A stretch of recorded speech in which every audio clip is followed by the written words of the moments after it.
Hello, health aficionados. Welcome back to Word of the Day.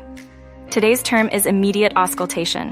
Auscultation means listening to sounds within the body, usually with a stethoscope. Immediate auscultation is auscultation performed without a stethoscope by laying the ear directly against the patient's body. This method dates back to ancient Greece. It was the primary method before René Laennec invented the stethoscope in the early 19th century.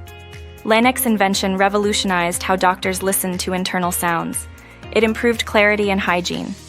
Today, immediate auscultation is rarely used due to advanced technology like stethoscopes and diagnostic imaging. Its historical significance highlights the evolution of medical tools. Eager to learn more? Like, share, and subscribe for your daily snippet of medical knowledge.